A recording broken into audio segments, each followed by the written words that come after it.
welcome to another episode of White Lithium Euro Trash. Just going to do a quick one today. So, happy Labor Day weekend. Hope you're having a good time, not doing too much. I think we're going to drive up to the Driftless and visit my father and sister. The Driftless being the region of southwest Wisconsin where the glaciers didn't smooth out the land. And it's a particularly beautiful part of the world. Very inaccessible, actually. But, you will kind of go up to Madison and then drive west on 14. Beautiful drive to the small town of Viroqua. And I'll bring you guys some of that titillating action. But first of all, I think I'm in a place with the Cruiser where I think we're going to take it. I'm feeling good about that. For whatever reason, I understand what's going on enough that there's something temperature related. When I put a low performance module in this distributor, it doesn't fail. It's these hot spark high performance modules that always fail. And the reason for that would be heat related, current related. Everybody says, this arrangement that I have right here is adequate, which is not the coffee, but the 10 gauge wire from the battery going to this relay, going directly to the distributor, should be adequate.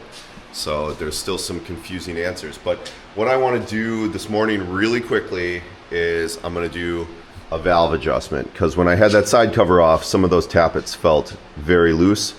And I want to do a really quick valve adjustment to make sure we're all good before we start driving this thing really big miles. The sheer number of bolts and screws and hardware that I have around these days is getting out of control, and I have finally gotten to the point where I'm like, I need to get serious about my organization of little nuts and bolts and screws, because as you know, it's just, you can't throw anything out. On these old cars, like every bolt, every little screw is so precious. You know that feeling when you're drinking a cup of coffee while you're working on a car and the coffee's like propped in the engine and you just like spray a blast of brake cleaner and you say to yourself, did any of that get in my coffee? I don't know. You just have to not think about it. Okay, and just like that.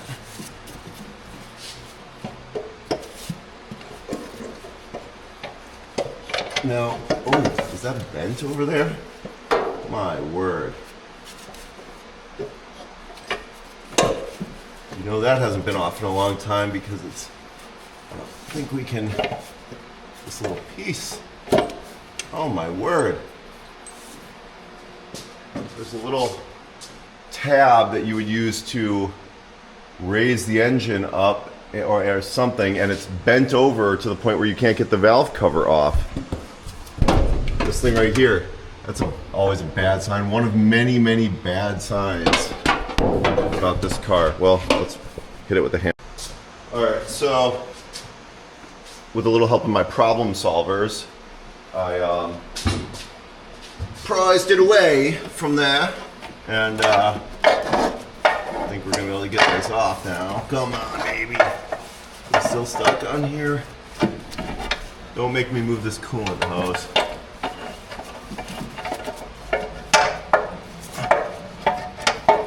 There we are. Oh. So. Oh, word. Oh, my word. Okay. Well. What is the bad news that will be revealed here?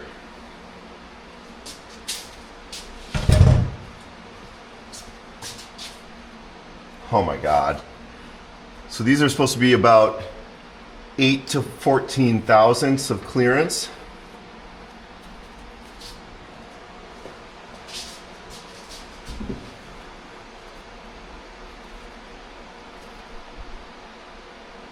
These have not been adjusted in a very, very long time. very long time.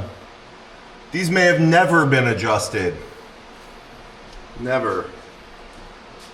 Okay, well, there's never a day to start adjusting your valves like today. Let's do it. Little tip, with the Koken double swivel, I've been able to get on the crank bolt to turn this engine over, while avoiding the fan shroud, which frankly I'm kind of feeling like I might just cut a little bit out of that fan shroud at some point, but oh Lord, what is leaking here?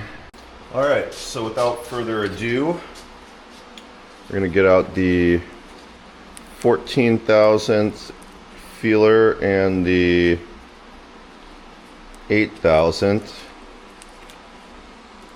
So where are we at here? Yeah, the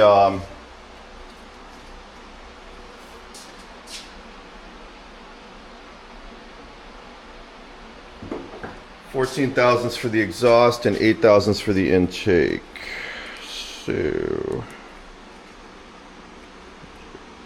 come on, where are you at? Let's get started. All right, so let's start off with the exhaust. Well, that goes in all day. Woo. We're gonna be way off. Yeah, let's look at the intake over here on cylinder number 1.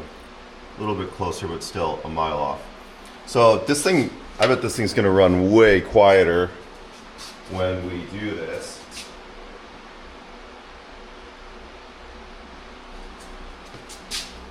Hey, and this is a nice opportunity for you to pull out that set of offset wrenches that you've had hanging around, because it gives you a little extra clearance. Ooh, not tight. All right. So this is cold. I've actually left the car out sitting overnight, and make sure it's really cold.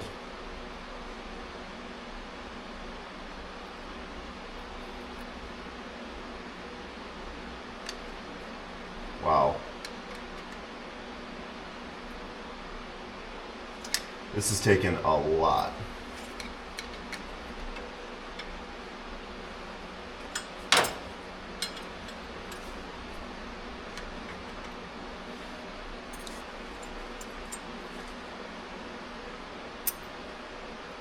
Okay.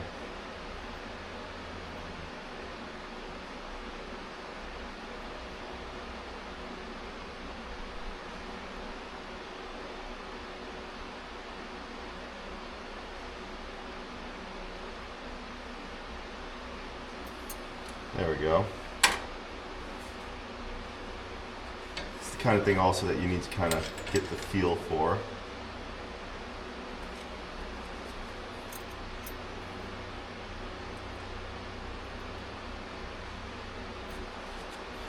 Should be able to slide it.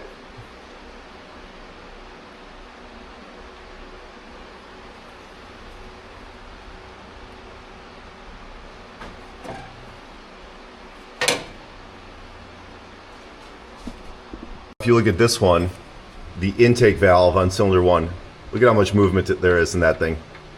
That's reducing your valve, how far open the intake valve opens. That's going to reduce your power.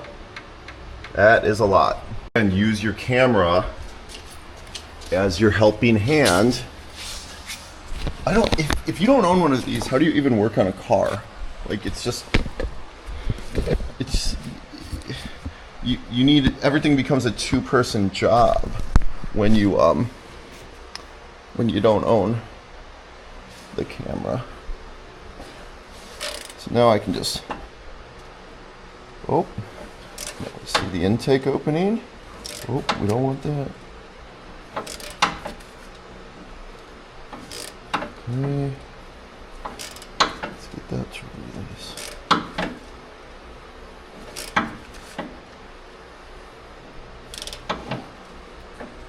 There we go. Okay. System that I'm using okay, where I'm using the camera, I'm basically looking at, you know, the 2 valves on each cylinder, putting 1 valve at the maximum extension, okay? Then we know for certain that the other valve is going to be at the minimum extension, and I'm setting it at that point, okay? I think it's a very safe way rather than sort of guessing which, you know, rockers feel loose, you know, because the cam, I'm not exactly sure it's where it's ground. You know, you want to make sure that you're absolutely at. Okay, a couple points.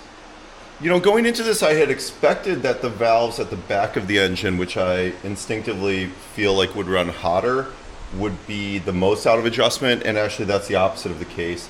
It seems like the ones at the front of the engine are actually the ones that were the most out of adjustment. So, yeah. It's kind of nice that my engine gasket kit from Cruiser Core did come with these new seals for the bolts at the top of the rocker cover. So I'm pretty pleased about that. So let's go ahead and stick the new valve cover gasket in here. You know, for the, I'm contemplating, I'm not really growing my subscribers on this channel in any substantive way, although I am up to like 250, which is very charitable that there's 250 of you that actually subscribe to this. But I'm thinking about increasing the production value and actually editing my videos instead of just like throwing them haphazardly onto the internet. But I don't know. You know, I'm doing this as much for me as I am for you. I Google things or search on YouTube for how to do things on cars, and I very often don't get the answer that I'm looking for. Look at that nice new. This is the kind of gasket that I love, where it has a compression to it. You don't need a bunch of torque. It's not really very sensitive to torque. Have it on and off a bunch of times. Toyota just thought of everything with this engine. It's just an absolute gem. But to digress, yeah, I'm thinking about trying to do a little bit better and making these videos like a little bit more watchable even, you know? Because I've watched them myself and I'm like, what am I doing in some spots, you know, but we'll see. We will see. This is what Joe does instead of going to therapy. So, of which I definitely could be in therapy. I could be in all sorts of therapy. Oh man. Come on, guys. What are we doing here? Sure, a lot easier than when I did that Porsche Cayenne timing chain. It took me half a day just to get one valve cover off those things, and you look at this, it's like, wow. It's just like, this is the way. If only the world was still this way. The environment would be worse off, that's for sure, but I mean, it's like a tractor. I love it. I love it. Let's put these new seals up on here that come with the washers on them. Sometimes the Land Cruiser, you know, it's kind of a bigger car. I gotta really reach to get over here. There we go. Right. And then the nuts are these really cool acorn nuts like this that go into these seals. Okay, so you gotta make sure you're kind of centered on there. This is gonna be either my daughter or my girlfriend asking me why I'm so loud here. That would be girlfriend. Oh, hey, sorry. You ready to eat these sandwiches? I'm finishing up right now. Okay. Okay. Are you still recording? Yeah. Okay. Wow. Right. Give me 15 minutes. Seriously, 15 minutes. 15? All right. Truly 15. All right. Okay, 15. Yeah, so then you just, yeah, you've got these, you know, and that's the whole thing. It's like the space that you need to be in the garage. This is like everything in your life wants to keep you out of the garage. But this is where your sanity is. You guys know this. There's always this tug and pull where it's like everyone wants you out of the garage.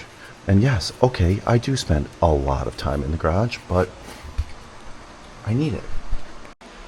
So my daughter has just come out and said she doesn't want to go to Viroqua overnight, so we're compromising. Everything is now a compromise. And, you know, my life is in transition, as you guys can see.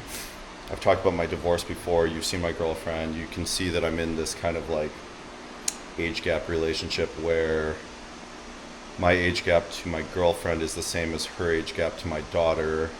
And there's just a lot of like navigation going on there. And for that reason, I'm kind of comfortable being a little bit flexible with her. It's a lot of change for a little girl. Okay. So now we get to just turn it on and see A, if it runs, and B, if it runs better. Let's see here. Not too dirty.